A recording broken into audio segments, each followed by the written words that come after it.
because that should have been stopped. That should have never started, and if it did start, it should have stopped the first week, not 3 years later. Okay? Je vais répondre sur l'homme juste, je pense que plusieurs questions de votre collègue qui ont été posées en français qui rejoignent les questions posées par les collègues américains. D'abord, cette discussion est utile et construire la paix est une nécessité. La deuxième chose, c'est qu'il y a aujourd'hui une capacité de dissuasion qui est restaurée et que c'est ce que veut dire le président Trump quand il dit qu'il n'y aura plus de problème.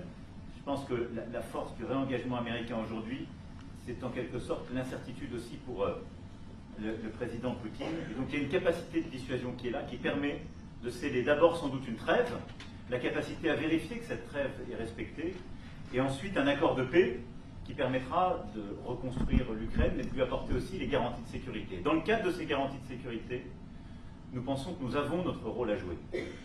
Et donc, on verra à ce moment-là de la discussion, je ne veux pas la préempter, ce qui est nécessaire pour que l'Ukraine puisse rester un pays souverain. Et d'ailleurs, dans les discussions entre l'Ukraine et les États-Unis d'Amérique, il y a cette question d'une souveraineté ukrainienne qui est respectée. Et donc, nous, ce que nous avons préparé, en particulier avec nos partenaires britanniques, dans le cadre d'un travail très étroit qu'on a mené ces dernières semaines, et partagé avec tous les pays européens et alliés qui sont prêts à s'y joindre, c'est l'idée de dire on est prêt à apporter ces garanties de sécurité. Les conditions, elles doivent en être définies. Elles doivent être définies par l'accord. Ça peut aller jusqu'à l'envoi, comme l'a dit le président, de troupes qui iront observer que la paix est bien respectée, qui iront se positionner, pas sur la ligne de front, pas pour justement, en quelque sorte, être dans le conflit, mais marquer une présence comme une garantie. Il y a d'autres moyens de soutenir qui peuvent être des soutiens accrus et capacitaires à l'armée, des structures nouvelles.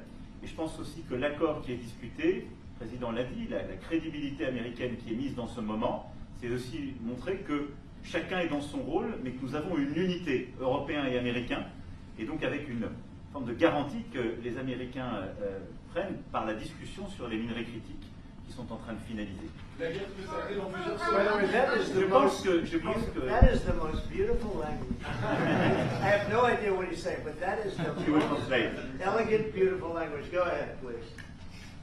This is a question that was asked by several. What we need to do is make sure that we are building peace. We have deterrence capabilities that have been restored. As President Trump said, there won't be any more problems. We've seen the U.S. re-engagement and the message that sends to Mr. Putin.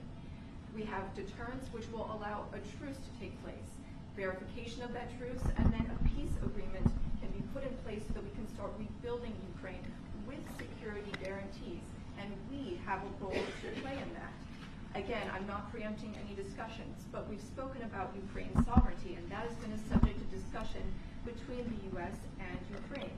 We have also been working closely with our British partners this week. We've shared this information with other European countries, and we are ready and willing to provide those security guarantees, which could perhaps include troops, but they would be there to maintain peace. They would not be along the front lines. They would not be part of any conflict. They would be there to ensure that the peace is respected.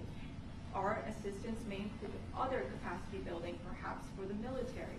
We see U.S. credibility here. We each have our role to play, but it will be done in a united fashion. Mr. President, do you think that Ukraine should give up a part of its territory?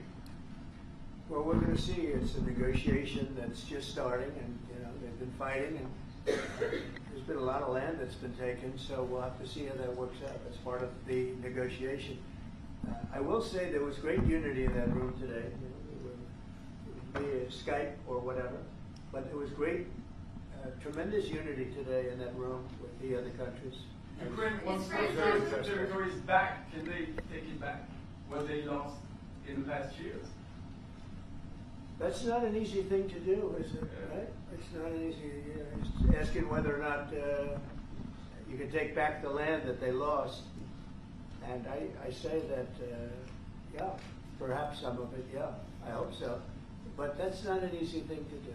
But not everything.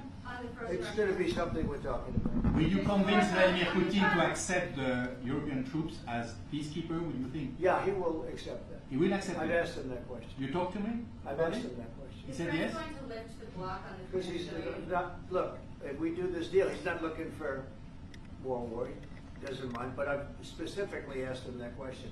He has no problem with it. Is France going to lift the block on the 300 billion in frozen Russian assets in Belgium? France has opposed unfreezing it to pay Ukraine and compensate the U.S. for its support. Is France going to lift its opposition to that? This is, we speak about frozen assets. We already used them to back precisely the loans negotiated at the G7, and it's part of the sanctions. So it will depend on the follow-up of the discussions. But clearly, we respect international law. It's just frozen assets now.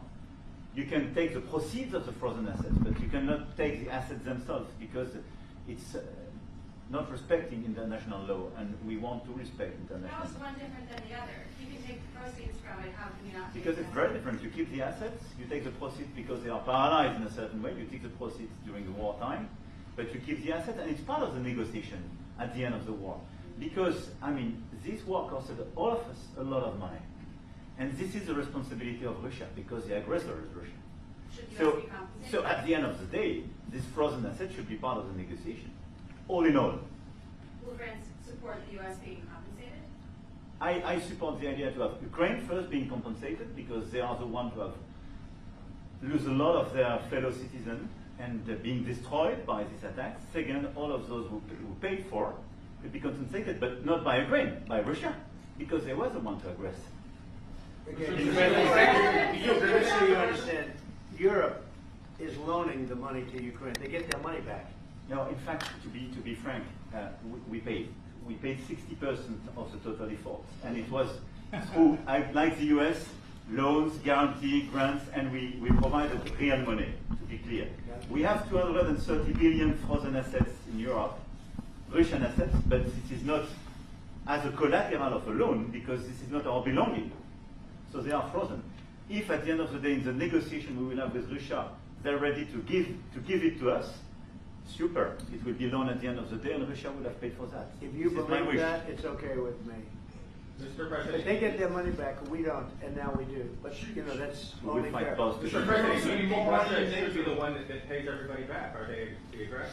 Well, we're negotiating everything, and everything's on the table, and we'll see if we can get some land back, and we'll see about a lot of different things. And we're going to be making a little speech and say a few words in a little while. We're going to have another meeting, a luncheon meeting, and we'll see you in about 2 hours.